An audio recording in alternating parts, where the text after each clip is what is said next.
الحمدللہ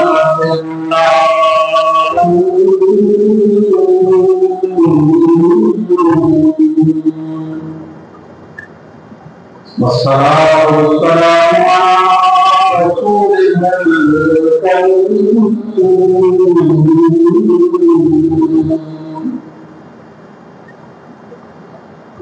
وعلى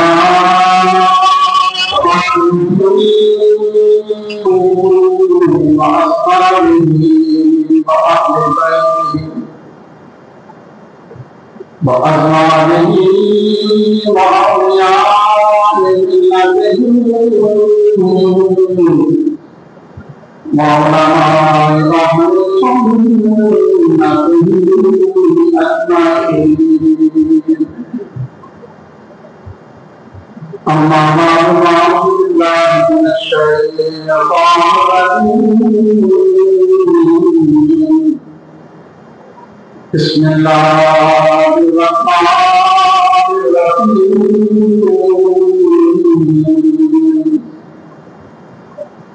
فإن مع العسر يسرا إن مع العسر يسرا.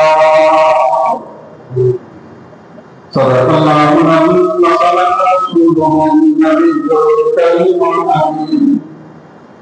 قال الله تبارك وتعالى في شأن قوله مخبرا وآمرا إن الله وملائكته يصلون على النبي يا أيها الذين آمنوا صلوا عليه وسلموا تسليما. صلاة يا رسول الله وعلى آله وأصحابه الذين تقيم الله. الصلاة والسلام على سيدنا يا رسول الله وعلى آله وصحبه يا حكيم الله.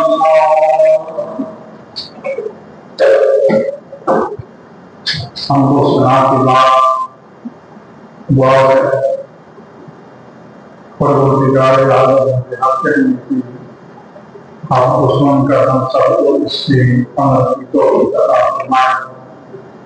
الحمدللہ ثم الحمدللہ. سب کا سرور کونین صلی اللہ علیہ وسلم کے نام پاک کا حسن و شان کا اللہ تعالیٰ نے جماعت مبارک کی نماز کے لیے سب سے پہلے مسجد میں آنے کی سعادت نصیب فرمائے. مالک الملک ہر دین چلانے کا اس کی برکتیں وسط و سماع عطا فرمائے. قبولیت کی کڑیاں ہیں اللہ تعالیٰ ان قبولیت کا علامات کا صدقہ ہماری زندگی کی تمام گردشیں خطائیں صغیرہ کبیرہ غلطیاں گناہ اللہ کی معاف فرمائے. بقیہ زندگی قرآن و سنت میں اور شریعت محمدی علیہ التحیۃ والثناء زندگی گزارنا نصیب فرمائے. اللہ تعالیٰ نے قرآن کریم میں ارشاد فرمایا فَإِنَّ مَعَ الْعُسْرِ يُسْرًا إِنَّ مَعَ الْعُسْرِ يُسْرًا. کہ بے شک ہر مشکل کی بات آسان ہے. بے شک ہر مشکل کی بات آسان ہے. اللہ تعالیٰ جب بھی اپنی کسی بندے کو نوازنا چاہے اس کو حسن و شان عطا کرنا چاہے کہ اس کو کسی بلند مقام و مقام رفیع سے اللہ اس کو فائز کرنا چاہے تو پروردگار عالم پھر اس کو امتحانات سے، آزمائشوں سے، تکالیف سے گزارتا ہے۔ بیٹھے بٹھائے انسان کہے کہ میں کامیابی کی منزلوں پہ فائز ہو جاؤں، پوری نہیں ہو سکتا۔ انبیاء کی، رسولوں کی زندگی، پیغمبروں کی زندگی، وہ مقدس ہستیاں کی جو معصوم عن الخطا تھے، گناہوں سے پاک تھے، جن سے گناہ سرزد ہو ہی نہیں سکتا، ان کو بھی اللہ تعالیٰ نے بڑے بڑے امتحانات سے گزارا، بڑے بڑے امتحانات سے۔ انبیاء کے بارے میں آپ جانتے ہیں کتنی شان ہے، رسولوں کے بارے میں جانتے ہیں کتنی ان کی شان ہے، یعنی جن کا ایک ایک لمحہ، ایک ایک سانس، پوری توجہ، ہر لمحہ اللہ کی ذات کی طرف ہو۔ پھر بھی کتنے امتحانات آئے کہ کئی ایسے انبیاء کی جن کے سروں پہ آئے کرا، اور کئی ایسے مکے سے لے کر طائف تک 70 ایسی انبیاء کی وزارات ہیں۔ کتنے؟ وجہ مکے سے لے کر طائف تک کتنا فاصلہ بنتا ہے؟ مکے سے لے کر طائف تک 70 ایسی انبیاء کی وزارات ہیں جو صرف خون کی وجہ سے دنیا سے پیدا، خون کی وجہ سے ان کی موت آئی۔ اللہ تعالیٰ کا کسی بندے کو کسی منزل پہ فائز کرنا چاہے، مقام رفیع عطا فرمانا چاہے، تو اللہ تعالیٰ نے اس کو امتحانات کی بچیوں سے گزارتا ہے۔ بچہ اسکول کے امتحان دیتا ہے، پورا سال اس کو محنت کرنی پڑتی ہے، اسکول جانا پڑتا ہے، ہوم ورک کرنا پڑتا ہے، اسباب یاد کرنے پڑتے ہیں، لکھنے پڑتے ہیں، پھر جا کر وہ امتحان نکالتا ہے۔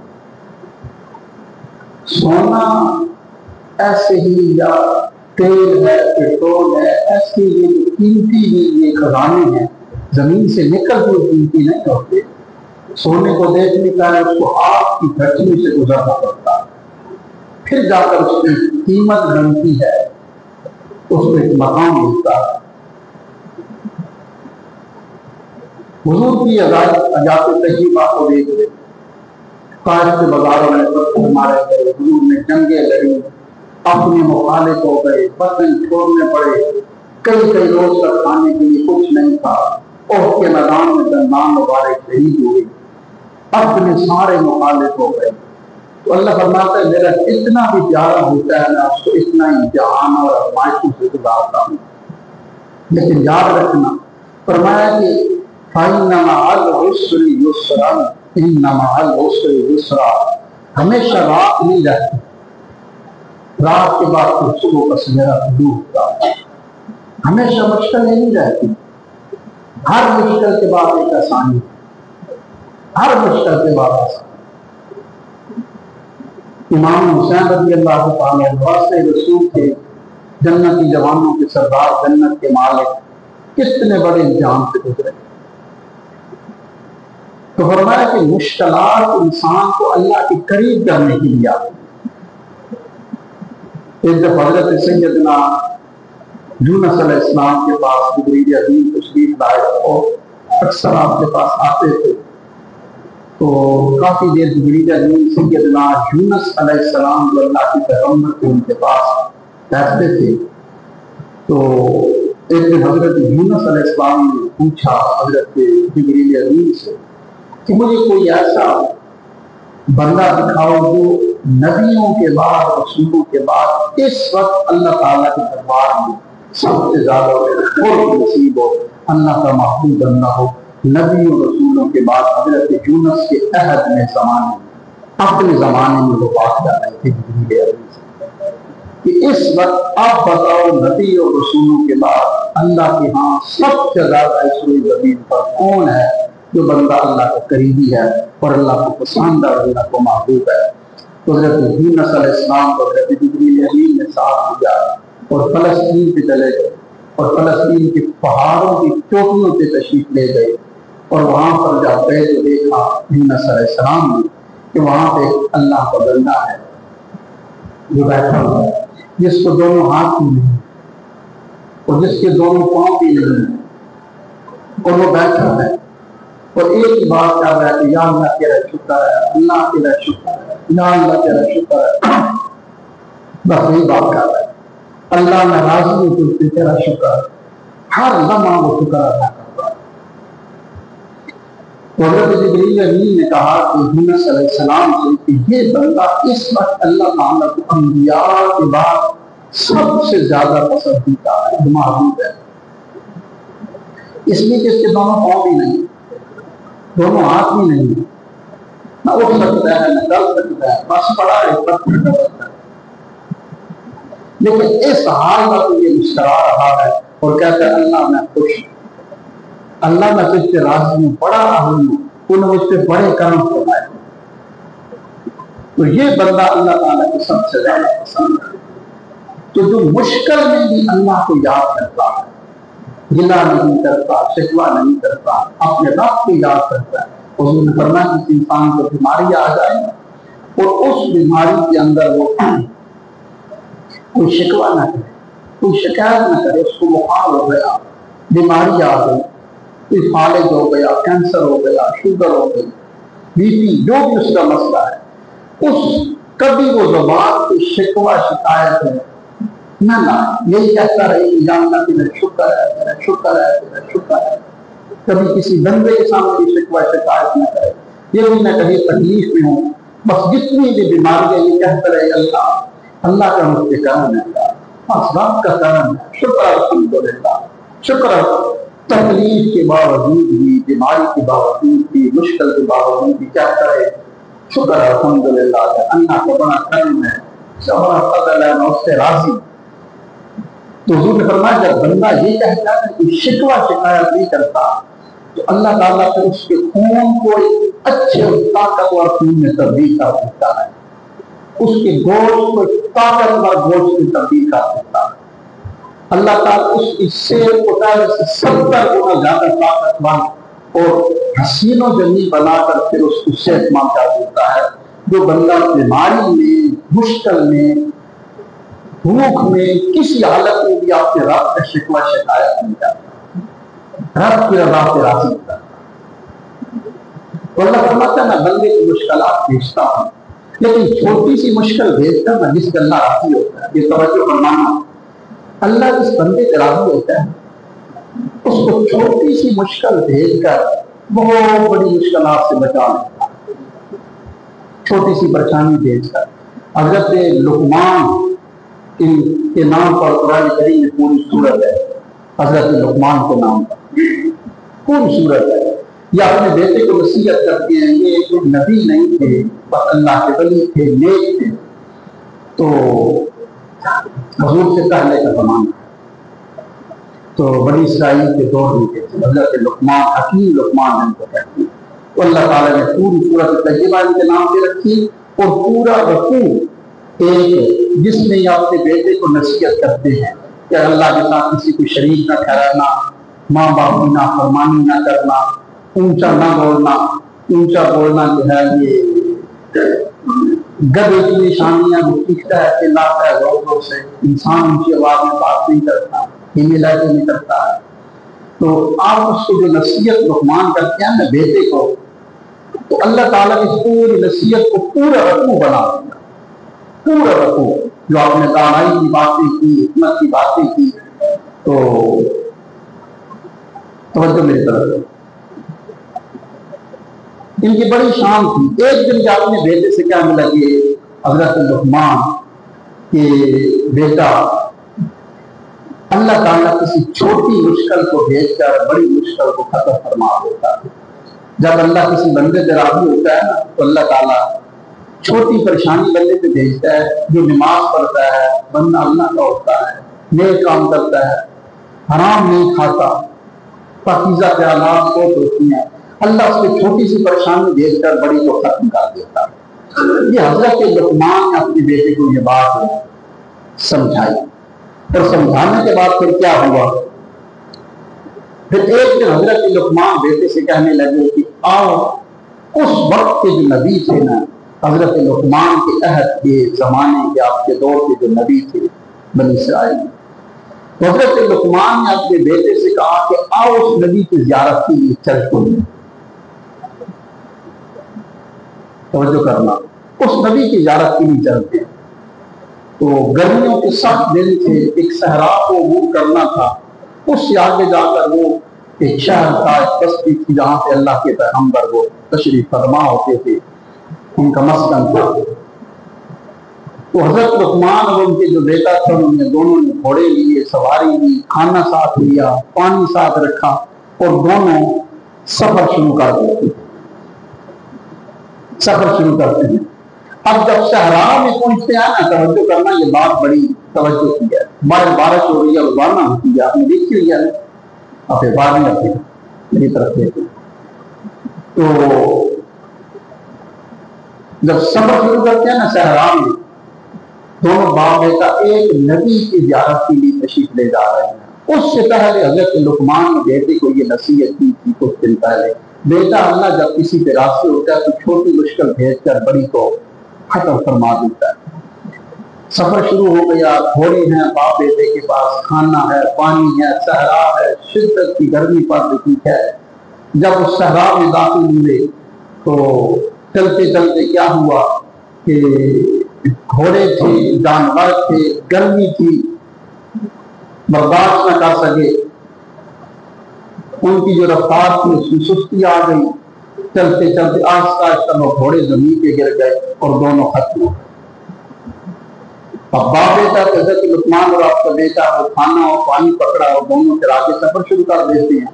وہ کھانا بھی ختم ہو گیا، پانی بھی ختم ہو گیا، اب صحرا ہے، چل رہے ہیں، صحرا پر شدت کی گرمی، درخت نہیں ہوتا وہاں پہ، چل رہے ہیں۔ تو اب چلتے چلتے کیا دیکھتے ہیں کہ جو حضرت لقمان حکیم کا جو بیٹا تھا اس کے پاؤں میں اونٹ کی ایک نوکدار ہڈی چبھ گئی، اور ہڈی اتنی وہ بڑی تھی اونٹ کی کہ پاؤں کے کافی اندر تک وہ پھنس گئی تنی ہے۔ اب خون کے فوارے چھوٹنے لگے، بیٹا زمین پہ بیٹھ گیا۔ حضرت لقمان نے پوری کوشش کی اس کو نکالنے کی، لیکن وہ نکال نہ سکے۔ پھر آپ نے اس ہڈی کو منہ میں ڈال کر اپنے دانتوں سے دبا کر زور سے کھینچا تو وہ ہڈی آپ نے بیٹے کی باہر نکالی۔ اور اب جب رونے لگے تو اس وقت بیٹے نے کہا کہ آپ نے تو کہا تھا کہ اللہ کریم کسی بڑی مشکل سے بچانے کے لیے انسان کے چھوٹی سی مشکل بھیجتا ہے جس میں راستے ہوتا ہے۔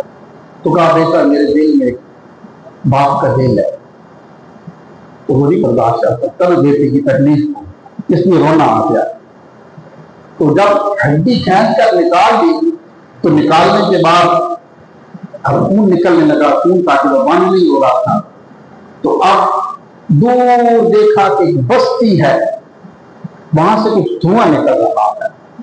تو حضرت لقمان نے کہا میں اس بستی میں چلتا ہوں، وہاں سے کچھ دوا یا کچھ کھانا یا بیٹے کے لیے پانی لے کے آتا ہوں، وہاں سے کچھ دھواں نکل رہا ہے، اس بات کا سارا ہے کہ وہاں بھی کوئی آبادی ہے۔ تو جب حضرت لقمان اس طرف جو چلتے ہیں، آپ نے چند قدم اٹھائے تو پیچھے سے ایک آواز آئی کہ لقمان رک جاؤ، آگے نہیں جانا۔ تو آپ نے مڑ کر دیکھا تو آواز آتی ہے لیکن کوئی نظر نہیں آتا آواز والا۔ تو آپ نے پوچھا کہ کون ہو؟ تو آواز ہے کہ اللہ کا ایک فرشتہ ہوں۔ تو کہا کہ کیوں روک رہی ہو ہمیں جانے کے لیے؟ بیٹا ہے، زخمی ہے، خون چھوٹ رہا ہے اس کا، وہاں پہ بستی ہے، دھواں چھوٹ رہا ہے، وہاں سے جا رہا ہوں کھانا پانی کے لیے، کوئی دوا مرا کرنے کے لیے جا رہا ہوں۔ تو آپ نے فرمایا رک جاؤ، تمہیں یہی بتانا چاہتا ہوں کہ تم اس طرف نہیں جانا۔ تو کہا کہ کیوں؟ کہا کہ میں اللہ کا فرشتہ ہوں، وہاں کی جو بستی ہے اس بستی پر عذاب نازل کرنے کے لیے اللہ نے مجھے بھیجا۔ میں جب اس بستی پہ عذاب نازل کرنے کے لیے اللہ نے بھیجا، اس بستی پہ آیا تو اس کو جلا کے راکھ کر دوں۔ دور سے دیکھا کہ تم باپ بیٹا دونوں گھوڑوں سے تیزی سے آ رہے تھے، اور جس رفتار سے تم آ رہے تھے اگر اسی سے آ کے سیدھا اس بستی میں پہنچ جاتے اور اس عذاب کی لپیٹ میں آ جاتے۔ تو میں نے کہا یار ان کا تو کوئی قصور نہیں ہے، یہ تو بڑے اچھے نیک ہے، اس بستی کے رہنے والے بھی نہیں ہیں۔ اس وقت پھر اللہ نے میری دعا قبول کی اور آپ کی صحرا میں دونوں گھوڑے مر گئے، ختم ہو گئے۔ پھر اللہ نے میری دعا قبول کی کہ آپ کا پانی ختم ہو گیا، آپ کا کھانا ختم ہو گیا۔ پھر اللہ نے دعا قبول کی کہ آپ کی میری دعا کی برکت سے اگر آپ پیدل بھی چلتے تو پہنچ جاتے۔ پھر اللہ نے کرم فرمایا کہ آپ کے بیٹے کے پاؤں کو اللہ نے زخمی ڈالا اس عذاب سے بچانے کے لیے۔ تو اللہ تعالیٰ نے آپ کو چھوٹی تکلیف میں مبتلا کر دیا اس بڑی تکلیف سے بچانے کے لیے، کہ جس پوری بستی کو آگ میں جلا کر راکھ کر دیا گیا ہے، اگر آپ بھی جاتے تو جل کر راکھ ہو جاتے۔ اس عذاب سے، اللہ کی پکڑ سے، آگ سے بچانے کے لیے اللہ نے آپ کو چھوٹی سی تکلیف کے اندر مبتلا کیا۔ تو اللہ فرماتا ہے جب میں کسی بندے پہ راضی ہوتا ہوں نا، اس کو چھوٹی سی مشکل لے کے آتا ہوں، اس کو بڑی مشکل سے بچا لیتا ہوں، جس پہ راضی ہوتا ہوں۔ فَإِنَّ مَعَ الْعُسْرِ يُسْرًا إِنَّ مَعَ الْعُسْرِ يُسْرًا۔ وہ دونوں جا رہے تھے ایک نبی کی زیارت کے لیے، اور جانے کے لکھا ہے کہ جو بھی کسی اللہ کی نبی کی زیارت کے لیے روضہ رسول پہ جاتا ہے حاضری کے لیے، اللہ اس کے راستے کی ساری زندگی کے راستے کی ساری مشکلات کو ختم فرما دیتا ہے، پریشانیوں کو ختم فرما دیتا ہے۔ جب بھی آپ مدینہ طیبہ روضہ رسول کا ذکر سفر کریں اس کی طرف، تو پھر کیا کیا کریں؟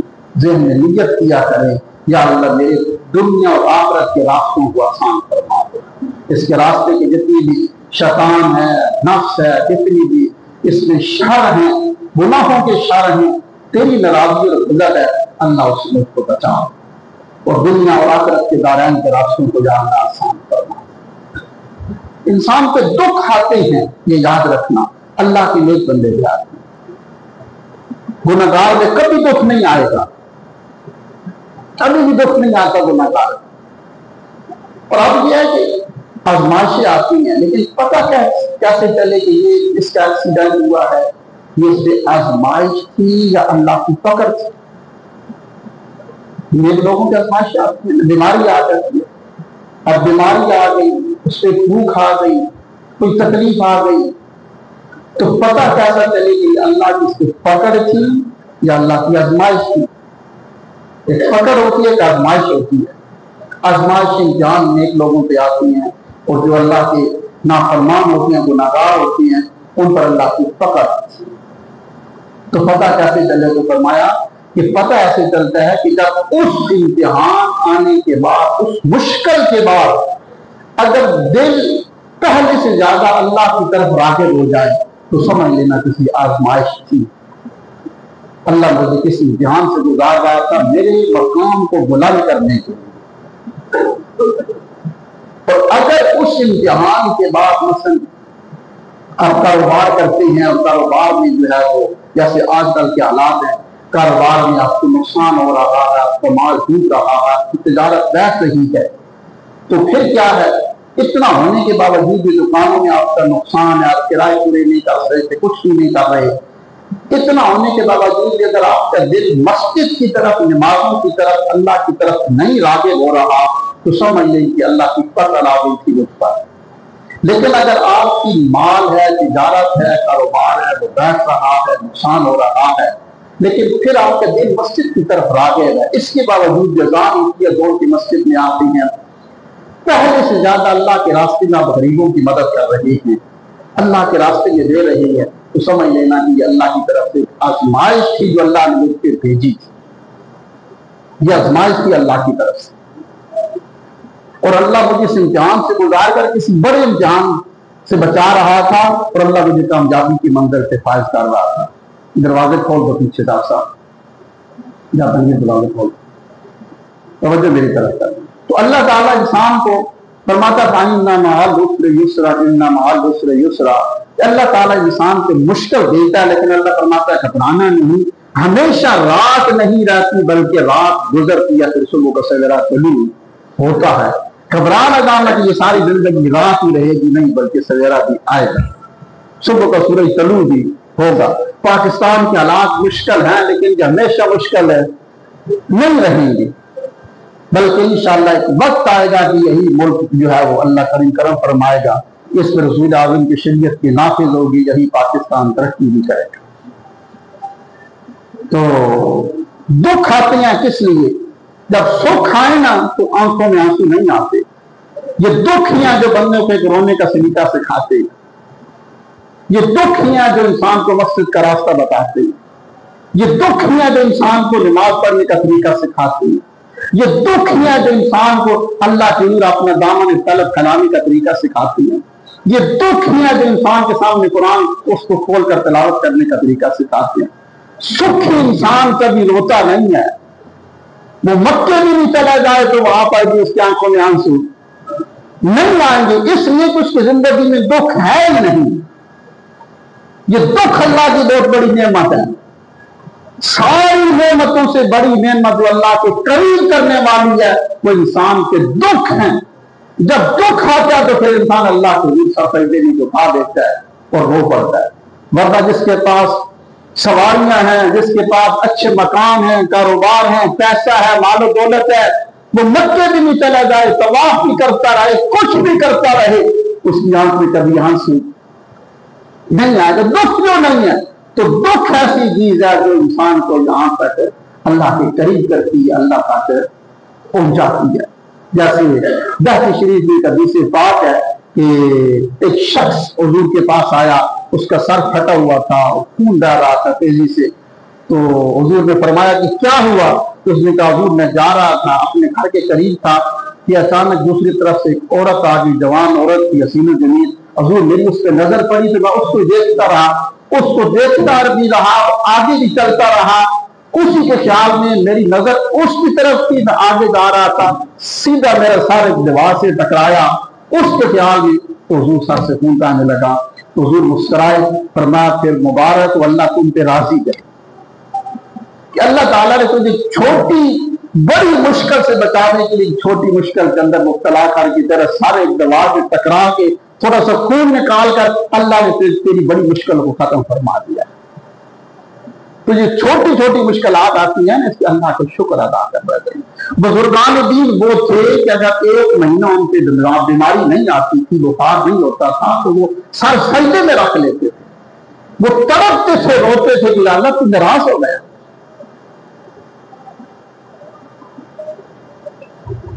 جیسے میں نے یہ بات پہلے بھی سنائی تھی کہ حضور کے دور میں ایک صحابی رسول انہوں نے رات کو، سردی کی رات کو عشاء کے بعد اپنی بیوی سے کہا کہ پانی لے کے آ، وہ پانی لے کے آئی، تو وہ جو اس کا خامن تھا، صحابی رسول تھے، وہ سو گئے، تو وہ بیوی تو وہ پانی لے کے کھڑی ہو گئی، پوری رات وہ پانی کا پیالہ لیے کھڑی رہی۔ جب صبح کی اذان کا وقت ہوا، آواز آئی، حضرت بلال کی جو صحابی رسول کی آنکھ کھلی تو کہا کہ تو پوری رات پانی لے کے کھڑی رہی، مجھے جگا لینا تھا۔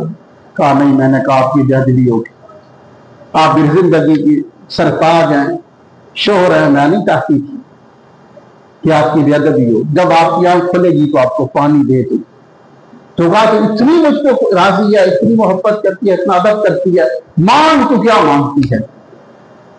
اس نے کہا میں جو مانگوں گی وہ عطا کرو گے؟ کہا میں دوں گا، جو تو مانگے گی تو اس کو عطا کروں گا، جو میرے بس بھی ہوا جو تو مانگے گی۔ تو پوری رات پانی کا پیالہ لیے میرے لیے کھڑی رہی، اتنی محبت، اتنا ادب قانون کا، مانگ تو کیا مانگتی ہے؟ جو مانگے گی، جو میرے بس بھی ہوا دوں گا۔ اس نے کہا سوچ لو پھر، کہا تو مانگ۔ اس نے کہا اگر پھر اتنے ہی مجھ پہ راضی ہو، دینا چاہتے ہو تو پھر مجھے طلاق دے دو۔ ہاں جی، ماجرا ہے، ادھر تو میرے لیے ساری رات پانی کا پیالہ لیے کھڑی رہی، اتنی محبت، اب کا کچھ مانگو تو کیا مجھے طلاق دے دو؟ یہ ماجرا کیا ہے؟ تو اس نے کہا کہ وہ جو خامن تھے، صحابی رسول سے کہا کیا حضور کے دربار میں چلتی ہیں؟ حضور سے جا کے پوچھتے اب کیا کریں؟ بیوی اتنی فرما بردار ہے، پوری رات سردیوں کی لمبی رات پانی کا پیالہ لیے کھڑی رہی، میں نے خوش ہو کر کہا مان تو یہ کہتی ہے طلاق دے دو اگر راضی ہو۔ راضی بھی ہے، ادب بھی کرتی ہے، محبت بھی کرتی ہے، مانگنے پہ آ طلاق مانگ رہی ہے۔ اب وہ دونوں اٹھے اور حضور کے دربار کی طرف جا رہے ہیں۔ جب جا رہے تھے آدھے راستے میں پہنچے تو خامد کو ٹھوکر لگی، پتھر سے گرا اور پھر اس کے سر سے خون بہنے لگا، اس کے جو ہاتھ سے پاؤں سے وہ زخمی ہو گئے، شدید طریقے سے زمین پہ گرا۔ تو بیوی نے اٹھایا، خون صاف کیا، اور خامد سے کہا کہ آپ واپس کر لو، آپ حضور کے دربار میں نہیں جائیں گے۔ تو کہا کہ وجہ کیا تھی؟ کہا وجہ یہ تھی کہ میں دیکھ رہی تھی کہ تقریباً 2 مہینے ہو چکے ہیں تو کوئی مشکل نہیں آئی، تو ہو ہی نہیں سکتا تھا کہ بندہ اللہ کا ہو اس سے مشکل نہ آئے۔ 2 مہینے ہو چکے ہیں تو اس سے کوئی تمہارے سر میں درد نہیں ہوا، بخار نہیں ہوا، رزق کی کمی نہیں ہوئی، 2 مہینے ہو چکے۔ تو میں سمجھ گئی تھی کہ اللہ تم سے ناراض ہے۔ اللہ راضی ہوتا تو حضور گھر میں تو اب تو کھانے کے لیے وہاں پہ چولہا نہیں جلتا تھا، اور 2 مہینے ہو گیا ہمارے گھر میں کھانا بھی پک رہا ہے اور تم بھی صحت مند ہو۔ میں سمجھ گئی تھی کہ تم سے اللہ ناراض ہے، لیکن جا رہے تھے تو اللہ نے بتا دیا کہ نہیں ناراضی مشکل میں ڈال کر تیرے سر سے پاؤں سے ہاتھوں سے خون نکال کر بتا دیا میں اپنے اس بندے پہ راضی ہوں۔ تو اللہ فرماتا ہے جب میں کسی پہ راضی ہوتا ہوں تو سب سے بڑا یہ کرم کرتا ہوں، اس کو دکھوں کے اندر مبتلا کر دیتا ہوں۔ یہی دکھ ہے جو انسان کو رونے کا طریقہ سکھاتے ہیں، یہی دکھ ہے جو انسان کو مسجد تک پہنچاتی ہیں، یہی دکھ ایسا ہے جو انسان کو سجدے میں جھکاتا ہے، اور یہی وہ دکھ ہے جو انسان کو اللہ کی بارگاہ تک پہنچاتا ہے۔ تو اللہ فرماتا ہے جب مشکلات آئیں، پریشانیاں آئیں تو پھر پریشان نہ ہو جایا کرو، ان مع العسر یسرا، ہر پریشانی اور مشکل کے بعد اللہ آسانی فرماتا ہے۔ اللہ کی عمل کی توفیق عطا فرمائے۔ سننا دیکھا